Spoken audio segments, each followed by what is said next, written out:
desde tu infancia, ¿no? Tal vez no estabas muy consciente, pero reflexionando te diste cuenta de que desde entonces, ¿no? Es un tema que te ha acompañado varios años y usas una frase de Las babas del diablo de Cortázar para decir: uno de todos nosotros tiene que escribir si es que esto va a ser contado, ¿no? Entonces queda muy claro por qué lo escribiste, pero a mí me gustaría saber si hubo un detonante para explorar este tema a través de la escritura después de tantos años de ser un mal durmiente, y que como buen mal durmiente seguramente de investigar, leer y bueno, tú mismo dices, ¿no? Intentar mindfulness, meditación, etc. ¿Hubo un detonante que dijera, que te hiciera decir, tengo que sentarme a escribir esto? Es curioso, como dices, yo no tengo recuerdo de mí mismo como persona que durmiera en las horas en las que se suponía que tenía que dormir. Una conciencia muy clara de mi infancia, que yo era el niño que cuando me apagaban la luz para dormirme estaba un tiempo esperando a que los adultos se fueran a dormir,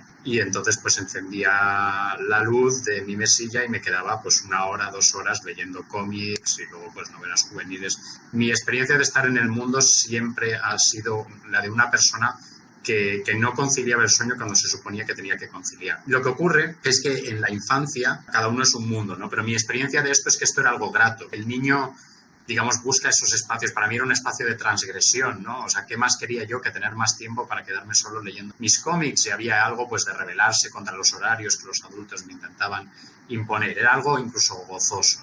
Es más bien con el paso de los años cuando esto que yo veía casi como un don se convierte en una maldición, y de algo gozoso se convierte en algo problemático, que es realmente pues del momento de la entrada en el mundo laboral. Los horarios son bastante rígidos como los del niño, ¿no? Con la entrada de hora en el trabajo, pues igual que la entrada en el colegio, pero ya, digamos, tu cuerpo nota más los efectos del cansancio. Se fue volviendo cada vez más algo muy angustioso, ¿no? Porque yo en el libro lo que intento señalar es la vivencia del mal durmiente. No es un libro desde el punto de vista médico, sino desde el punto de vista subjetivo y literario también, ¿no? Cómo es asomarse a la vida a través de las gafas empañadas que son el cansancio y los problemas de sueño. Y me encantaría decirte que hubo un detonante claro, ¿no? Un momento eureka de podría escribir sobre esto, pero realmente no lo hay. Hubo más bien un momento de darme cuenta de que esto era una parte muy importante de mi vida y de mi manera de relacionarme con la realidad y con el mundo y con las otras personas,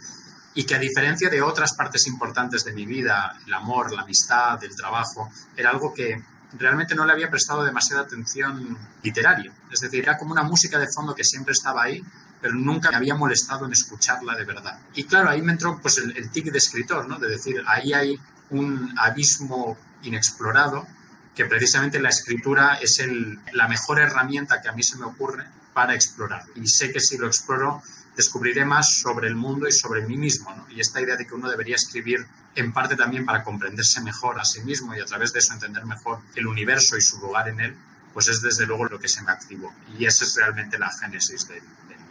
Bueno, y la OMS considera que el insomnio es una epidemia de salud pública, y tú afirmas que tal vez esto no es del todo cierto, ¿no? No es que ahora durmamos peor que antes, porque tú afirmas que no sabemos cómo era antes, ¿no? Que no es todo culpa de la tecnología, de este tipo de cosas, pero ¿no crees que ciertamente hay como más estímulos o más causas? El ruido de las ciudades, la pandemia, las exigencias del capitalismo, ¿no? De esta sobre producir el éxito, ¿no? ¿No crees que influya? O si piensas que igual no marca tanta diferencia, ¿cómo te imaginas que eran las angustias de otras épocas? Yo considero que tenemos que adoptar un principio de incertidumbre general, que es no podemos saber realmente cómo dormían nuestros antepasados. Hasta que no inventemos una máquina del tiempo, esto va a ser imposible, porque una de las cosas fascinantes del sueño es que sabemos que todos nuestros antepasados han dormido. Sabemos que es una parte fundamental de la existencia humana, el sueño es necesario para la vida, pero el sueño ha dejado muy poca huella en la historia. Cuando la gente escribía sobre sus vivencias nocturnas, escribía mucho más sobre los sueños que sobre el sueño. Tenemos una historia literaria muy rica, ¿no? De los sueños, las apariciones, ¿no? Que tenían, incluso el sentido profético que les daban los sueños en el mundo antiguo. De eso tenemos muchos testimonios. Pero de cuántas horas dormían, cuánto tardaban en conciliar el sueño etcétera. Eso sabemos muy, muy poco. Luego, además, hay que tener en cuenta que la inmensa mayoría de nuestros antepasados han sido analfabetos, con lo cual, encima, no han dejado, digamos, registro escrito, ¿no? Yo no tengo manera de saber cómo conciliaba el sueño un campesino francés en el siglo XIII. No tengo manera de saber eso. Puedo reconstruir a qué horas iba a la cama, quizás pues por los horarios a lo mejor a los que sonaban las campanas, en el panario del pueblo, lo que fuera, pero todo mal durmiente sabe que el problema no es a qué hora te vas a la cama, sino a qué hora consigues dormirte. Entonces, yo parto de ese principio de incertidumbre general. Si no puedo saberlo, yo no puedo decir si ahora dormimos mejor o peor que antes. Y también creo, y esto sí que queda claro de los pocos testimonios que sí tenemos, que nuestros antepasados también se iban a la cama con angustias y con preocupaciones propias, además con preocupaciones bastante más gordas que las que podemos tener hoy en día. Es decir, mi preocupación puede ser pues el imperativo de productividad, de las economías contemporáneas, el sobreestímulo de las redes sociales, etcétera. Pero es que este campesino francés que te comentaba del siglo XIII se iba a la cama preocupado por si la peste bubónica le iba a pillar a él y a su familia ese año. No, y eso es algo que a mí al menos me mantendría despierto por las noches. También hay que tener en cuenta otras cuestiones, por ejemplo, las camas. O sea, nuestras camas actuales son gloriosas en comparación con aquellas en las que han tenido que dormir la inmensa mayoría de nuestros antepasados. Cuestiones como los dolores, ¿no? Un dolor de muelas. Hoy en día todos tenemos ibuprofeno o paracetamol muy disponible, ¿no? Nuestros antepasados, si tenían un dolor, pues a lo mejor eso les impedía dormir toda la noche, sobre todo si eran, ¿sabes? Si no tenían acceso a un dentista o incluso si lo tenían un dentista que no sabía muy bien lo que estaba haciendo. Luego los ruidos, ¿no? El hecho de que era gente que vivía toda una familia en una habitación, muchos de ellos, pues el ruido que hacía otras personas mientras dormían, animales. Y luego las cosas básicas del hambre, tiempos de sequía, tiempos de hambrunas, no saber si vas a poder alimentar a tu familia. Entonces, antes, digamos, de la revolución industrial, hubiera un Edén del sueño del que nos expulsó el capitalismo. Lo que sí creo es que nuestra relación con el sueño hoy es distinta de como era en el pasado. Nuestro sueño no sé si ha cambiado tanto, nuestra relación con el sueño sí que creo que ha cambiado, ¿no? Y aquí es donde sí entramos en cuestiones básicas de nuestro tiempo. Esta idea, la angustia, por ejemplo, por el tiempo desperdiciado. Una de las grandes angustias del mal durmiente es que el tiempo que está pasando en la cama no le está sirviendo para nada, ¿no? Porque no estás trabajando, no es momento de ocio, porque no estás leyendo, la luz está apagada, no estás en las redes sociales, no estás en la reunión con amigos, pero tampoco estás descansando para poder ser productivo al día siguiente. O sea, literalmente es tiempo tirado a la basura. Y eso, en épocas preindustriales, no generaba tanta angustia, la idea de que hubiera un tiempo vacío. Pero en nuestro tiempo, obsesionado por la productividad, eso sí que es algo que genera una angustia muy específica de finales del siglo XX, comienzos del XXI. Ahí es donde sí que creo que tenemos un campo muy claro de novedades históricas. Las industrias del mal dormir, toda la enorme industria de somníferos, de retiros de sleep wellness, de aplicaciones que monitorizan tu descanso, todo el mercado que se ha generado alrededor de esto, demuestra que en nuestra cultura actual el mercado está respondiendo a un deseo de que durmamos bien. Un poco como los restaurantes de comida sana están respondiendo a, en teoría, un mayor énfasis cultural en que comamos bien, en que comamos comida sana. En tu ensayo hablas de autores, ¿no? Abordas el tema de cómo la literatura explora este tema y de cómo a veces hasta se romantiza el insomnio, ¿no? O sea, yo creo que no hay poeta que no tenga un nocturno o un poema que no se llame insomnio, ¿no? Pero bueno, más allá de eso, también presentas datos científicos, investigaste mucho al respecto. Entonces, de esos libros, ¿cuál es el que te ayudó más o que recomendarías para alguien que quiere profundizar en eso? Me cuesta señalar un libro porque todos me han aportado algo. Por ejemplo, te podría responder el libro de Matthew Walker de ¿Por qué dormimos?, de 2018, si no me equivoco, que para alguien como yo, que es de letras, o sea, yo no sabía nada sobre la base fisiológica del sueño, pues me enseñó muchísimo y además me ayudó a entender cosas básicas como, por ejemplo, el hecho de que mi patrón de mal dormir es un patrón muy específico, muy concreto y muy ligado a lo que llaman los cronotipos, ¿no? Esta idea de gente que, digamos, tiene una capacidad de dormirse y de despertarse en distintos momentos del día, ¿no? La idea de existe el cronotipo búho, ¿no? que es mi caso, los que nos cuesta mucho conciliar el sueño antes de las 3 o las 4 de la madrugada, pero luego realmente podríamos seguir durmiendo Lo que ocurre es que los horarios del mundo laboral están hechos para gente que tiene el cronotipo distinto, tipo Alondra, ¿no? Los que pueden irse a dormir temprano y pueden despertarse temprano. Y pueden estar en el trabajo a las 8 o las 9 de la noche. Entonces, ese tipo de conocimiento también genera algo de paz, ¿no? Porque te puedes reconocer a ti mismo. Uno de los problemas del maldurmiente es que se siente muy solo. Es un momento de profunda soledad, el momento de la vigilia. Probablemente el momento de mayor soledad de nuestro día a día, ¿no? Es el único momento del día en el que podemos estar 1, 2, 3 horas sin hablar con nadie. Si intercambiar mensajes a través de aplicaciones de mensajería con nadie, sin escribir emails. Estamos radicalmente solos en ese momento, ¿no? Y saber a través de este tipo de libros que en realidad hay miles, centenares de miles de personas que en ese momento están pensando lo mismo que tú y están viviendo lo mismo que tú, a mí al menos me genera cierta paz. Pero luego también ahí está la parte más literaria, que claro, para mí es la más grata, ¿no? Pues por ejemplo, hay un soneto de Wordsworth que se llama Al sueño, ¿no? To Sleep, que él mismo lo dirige, le está hablando al sueño, y todas las cosas que le dice al sueño a mí me fascinan porque, claro, yo he nacido en un mundo radicalmente distinto del que habitaba William Wordsworth, ¿no? Y tampoco sé tanto sobre la Inglaterra de su época, y sin embargo reconozco todas y cada una de las cosas que él comenta. No lo podría haber escrito yo porque no soy tan buen poeta como él, pero sé exactamente a lo que se refiere. Y ahí hay una conexión que la literatura permite a través de los siglos, porque la comunidad de los maldurmientes no es solo con los maldurmientes de ahora, ¿no? Que tú y yo seamos maldurmientes en el mismo momento histórico, sino que también nos hermana con nuestros antepasados maldurmientes, ¿no? Kafka, con Wordsworth, con toda esta estirpe de autores que también han combatido contra sus problemas de sueño. Un poeta que acaba de morir tiene un libro que se llama Hotel Insomnia, Simic, el serbio estadounidense Simic, tiene un poemario que se llama Hotel Insomnia que también es muy sugerente, ¿no? Y también tiene muchos poemas dedicados al insomnio que también animaría a cualquier lector a animar a ellos. Y luego los diarios de Kafka, yo creo que son útiles en el sentido de que te demuestran que siempre hay alguien que está peor que tú. Sí, bueno, ¿qué le vas a hacer, no? El pobre Franz lo pasaba tan mal y además es muy angustioso porque tú ves que noche tras noche no consigue conciliar el sueño y además es interesante porque Kafka hizo un deslizamiento que se ha hecho a menudo, que creo que parte de una necesidad psicológica, ¿no? Kafka acaba diciéndose a sí mismo que su enorme creatividad literaria, su inventiva, el momento volcánico que a veces alcanzaba en su creación, ¿no? En los momentos que estaba lleno de ideas, era gracias a que no dormía.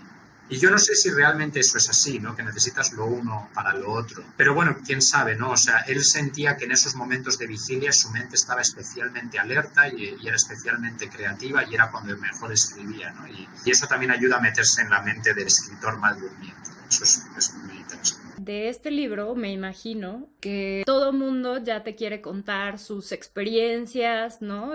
Sus historias. Vi algunas entrevistas en donde todo mundo te pregunta qué tal dormiste y cuentan cómo durmieron ellos. ¿Cuál ha sido la historia más rara que te han contado? Que has dicho, si hago una segunda parte, tengo que incluir esta anécdota o esta historia porque el mundo tiene que conocerla. O sea, una de las cosas más gratas del libro es exactamente, para mí del libro, es exactamente lo que has dicho, ¿no? Que mucha gente ha querido hablar del tema y de nuevo creo que no solo que a mí me guste como autor, sino que creo que es útil cosas que permitan a los maldurmientes sentirse menos solos y ese tipo de conversaciones me parece realmente psicológicamente útiles, ¿no? Me ha llamado mucho la atención. El libro también ha sido leído por gente que duerme bien. O sea, yo nunca lo planteé como un libro que solo pudiera hablar a los maldurmientes, ¿no? Lo que intento es retratar un aspecto de la experiencia humana, ¿no? Y también la gente que no tiene esa experiencia, pues querría que se asomara. O sea, creo que podría interesarle asomarse a él.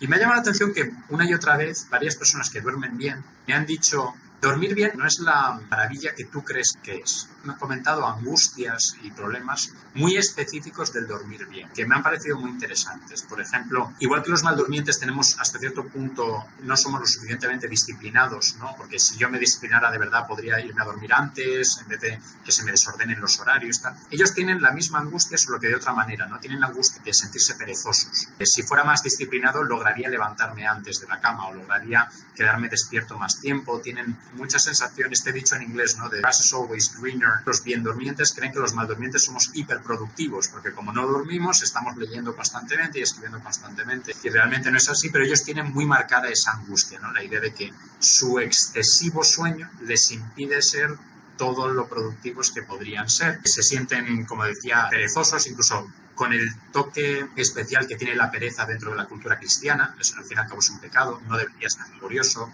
debería ser industrioso. Y varios me han comentado que estaría bien algún día escribir el buen dormir. Claro, yo no podría escribirlo, pero sí que me ha resultado muy interesante. He vivido toda mi vida pensando que sería maravilloso poder dormir bien, poder conciliar el sueño enseguida. Y la gente que sí lo hace me dice que no es así. Yo creo que mienten, ¿no? Pero me interesaría leer un libro que me lo explicara mejor. Con este libro ganaste el primer premio de no ficción, Libros del Asteroide. Para ti, que te dedicas a la academia y también habías escrito novelas, tienes una columna en un periódico, ¿qué significa para ti haber ganado este premio? ¿Cómo ha sido la recepción del libro? ¿Te lo imaginabas así? ¿Has superado tus expectativas? ¿Cómo te ha ido? Desde luego, el premio ha sido fundamental. No puedo estar más agradecido al tribunal, al jurado del premio que hizo mi proyecto. El premio de no ficción Libros del Asteroide, además, es un premio interesante porque, a diferencia de la mayoría de premios en España, es un premio a proyectos y no a manuscritos terminados. Es un premio arriesgado porque, quieras que no, el jurado está decidiendo sobre propuestas. Es verdad que propuestas pues, muy detalladas, pero no ven el manuscrito definitivo. Entonces, entiendo que es arriesgado para la editorial en este sentido y te sientes doblemente agradecido cuando apuestan por tu propuesta. Hay un momento en el que decido que este es un tema sobre el que valdría la pena escribir. El premio fue ya lo que ya me puso a decir sistemáticamente tengo que ponerme a leer y a escribir sobre esto, y además le dio cierta dirección al tipo de libro que saldría de eso. Y luego también Libros del Asteroide tiene un prestigio muy merecido y muy bien ganado. Es verdad que yo he escrito narrativa, pero también, digamos, tengo una vertiente académica y periodística, con lo cual creo que hay lectores y hay espacios a los que yo no habría llegado si este libro no lo hubiera publicado Libros del Asteroide. Y en este sentido también creo no solo el premio, sino el hecho de haber salido con esa casa editorial, que para mí ha sido fundamental. Además de que puedo decir honestamente que el equipo de Libros del Asteroide es excelente, y es excelente también en el sentido de que son editores exigentes. Y esto es algo que tengo la impresión de que era más importante antes. Se habla mucho de los editores clásicos, ¿no? Que esto se ha perdido más en las últimas décadas. Y yo, al menos como autor, siento muy fuertemente el beneficio que es tener un editor exigente. Alguien que sea capaz de ser un buen lector de tus manuscritos, de decirte sin ningún problema cuando no ve algo o una dirección que está tomando el texto. Y desde luego, vamos, si eres capaz de, digamos, aguantar ese diálogo. Todo el mundo quiere que le digan que lo que está escribiendo es maravilloso y que no hay que tocar ni una coma, ¿no? Pero lo realmente productivo es lo otro, iniciar un diálogo sincero y sin cortapisas sobre el texto. Y eso también ha sido algo que ha ocurrido en este caso y por lo que me siento muy... Hablas de un tema muy cotidiano, ¿no? ¿De qué otros temas cotidianos piensas que se debe hablar? Libros de no ficción, ¿de qué nos hace falta? Desde tu perspectiva. Es una pregunta excelente. Además de insomnio, así mi otra gran disfunción es que soy muy miedoso, por ejemplo, hasta muy tarde, mucho más tarde de lo que me gustaría admitir. Por ejemplo, me costaba dormir con la luz apagada, miedos infantiles me han durado hasta mucho más tiempo, y es verdad que me he planteado, si volviera a escribir un ensayo de este tipo, pues cuál sería el tema. En mi caso, al menos, lo haría sobre el miedo, y sobre miedos tontos, no el miedo derivado de un trauma, sino miedos a las arañas, este tipo de... o el miedo a la oscuridad, en parte porque no he leído, seguro que existen, ¿no? Gente que se ha acercado y que ha escrito sobre el tema, pero yo al menos no he leído sobre ello. Y dentro de la idea de que uno quiere escribir los libros que le gustaría leer, pues al menos para mí ese sería un camino relativamente natural, ¿no? También porque sospecho que, como ocurre con el mal dormir, hay mucha más gente miedosa de lo que a veces pensamos, ¿no? Sobre todo muchos adultos miedosos que de vez en cuando también nos inquieta dormir con la luz apagada o lo que sea, ¿no? Y lo que pasa es que lo admitimos poco porque hay algo vergonzoso en admitir esto de ti mismo llegado a cierta edad. Hacer esa especie de salida del armario como miedoso, especialmente, creo, si eres varón, hay algo especialmente estigmatizado en la idea de ser un varón que tiene miedo a cosas tontas, sobre todo a partir de cierta edad. No sé, sería un proyecto que me interesaría. Si alguien se me adelanta, lo leeré con mucho gusto. Muchas gracias. Invitamos a todos los que están viendo este video a que lean El mal dormir, ya sean buen durmientes, mal durmientes o insomnios extremos. Van a encontrar algo que seguramente les gustará. Muchas gracias.